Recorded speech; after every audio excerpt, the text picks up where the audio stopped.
winter, you won't see as many people. Rainy season, they're indoors, they're mostly on the train, so you won't see them on the street. You won't see them on the street at all.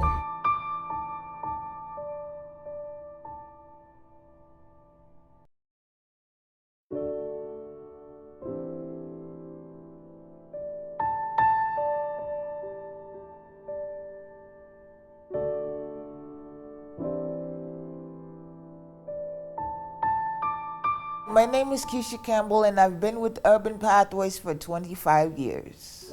My mother was like verbally abusive, physically abusive, and I just got tired of it.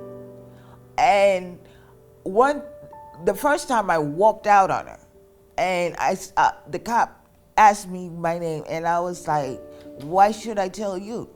So he was like, "Well, we'll take you down to our office and we'll just keep you there until we find out who you are." So when they brought me back home to my mother, I stayed with her for a little bit, and then that's when verbal, physical, and emotional abuse started, and I just couldn't take it anymore. So when I left the second time, I got involved with Volunteers of America, and that's how I got into the shelter. I stayed with the shelter for a little while, and then I got into Cluster House. Urban Pathways provides services on a continuum. We do street outreach, we have drop-in centers, safe havens, supportive housing.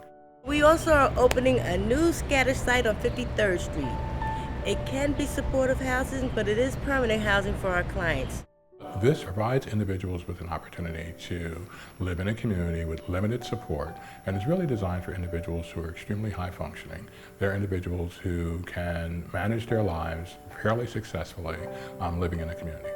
We have a client who will be moving in. She's been with the organization for well over 25 years. She's wheelchair bound. She has been ready for this level of housing for years, but the challenge has been finding housing that was affordable and that was adaptable to her special needs. I've been working with Keisha for about 7 years, and for most of those, she's been ready to move on to more independent housing. With her cerebral palsy diagnosis, it's been difficult to find something for her to meet both her physical and mental needs.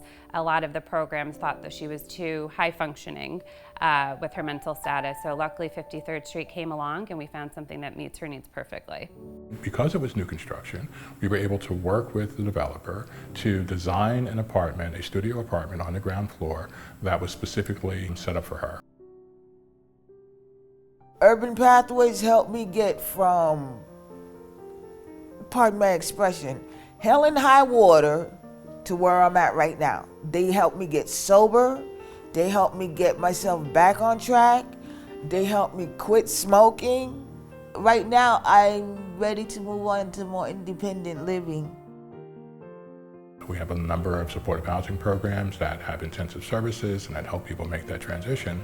But one of the greatest challenges we faced is, where do they go next? This represents that next step. And what makes it the next step is that it's affordable, it's community-based, it's low threshold, and it's designed to fully integrate our clients into the larger community.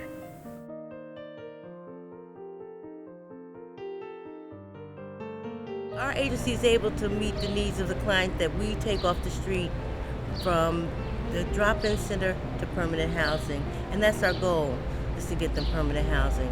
I think it's a life-changing experience for a person who has been on the street for a amount of years, chronically homeless, to finally have the opportunity to have a place where they call their own, a place they don't have to be cold or worry about weather like this. They can just, when they're ready, go home, leave, and come back as they please.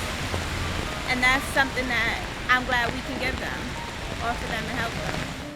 At first, I didn't want to help either, but when I realized that there is help, I learned how to accept it, and Urban Pathways, I'd recommend them #1. The greatest thing about working is in this field is actually to see them get their house, the apartment keys. To get their apartment keys. That is the best part. That is the best part of the whole job.